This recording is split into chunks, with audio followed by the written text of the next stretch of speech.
ku nekk ak sëriñ ak ku nekk ak buura yam daanaka loo bëgg a defar mën nga ko defar waaw loo bëgg a yàq it mën nga ko yàq waaw kooku noonu la dafa am sama benn wëllëre boo xam ne ni mu nekk sama wëllëre dafa ëpp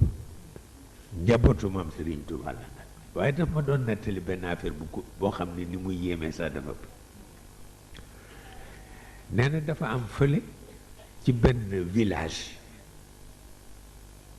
mooy bi ñu xewalee bu kenn fayul jiwu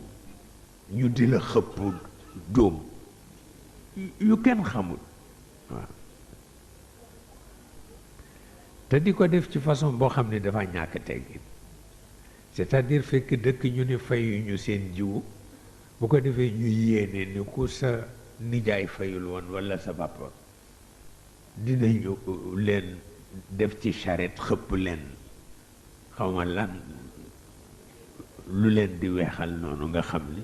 kenn du xamante lu ñuy niru voilà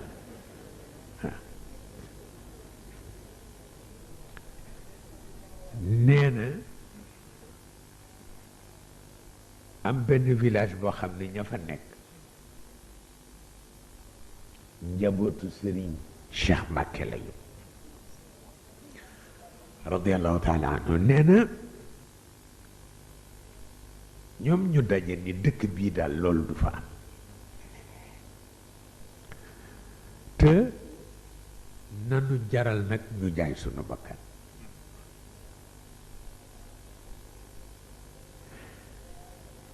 nee na am ku ci ni dëgg la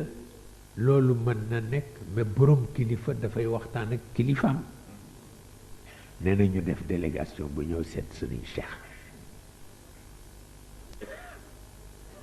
nee na mu ne kooku nag seen alal la yéen sañ ngeen ko nag waaw ku leen bëgg a toroxal ngeen jaay seen bakkan kooku seen alal la yéen a ko moom nee na man may xalaat affaire bi di ko xalaat bu mujj mel ni yàlla def ci ubbi sama bopp nee na chef de village bi wax na ñépp ni bu kenn fay dara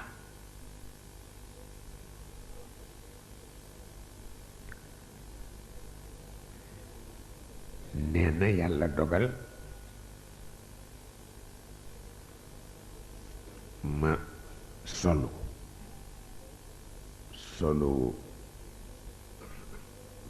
fonctionnaire dëgg-dëgg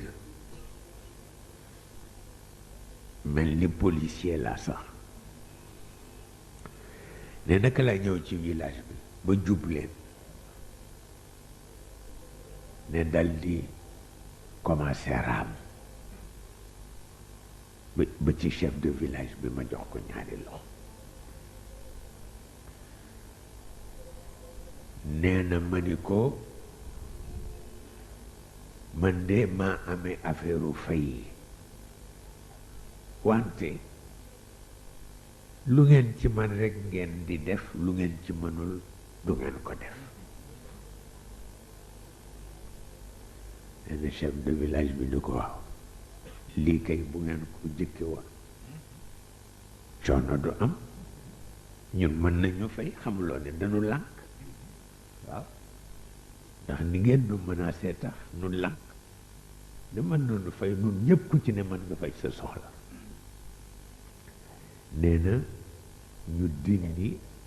kemtalaayu xaalis ba ñu leen laaj ñu jox ma ko nee na ma dem ci préfet bi jox ko daf doon fecc ni ma lii yaa ko mën ma ne ko def naa ko de ne mu dal di téléphoné Ndakaaru pour yëgal leen ko mais nee na ma Ndakaaru dafa joxe des instructions pour ma sauter ni parce que kii ku dangereux la seetal loolu parce que nit ku nekk la mu mëne bàyyi ko mu def ko waaw parce que mën na la noppal mais mu ni ma noonu lañ ma dàqe ni ku dangereux la nañu wut feneen fuñ ma yóbbu mais kilifa dafa bàyyi ki ko manal mu defal ko parce que lu am solo la lu am solo la waaye bëgg ni man rek may décider nañ ma defal nangam te yow xamuloo daal kooku àdduna bu tukki la baaxul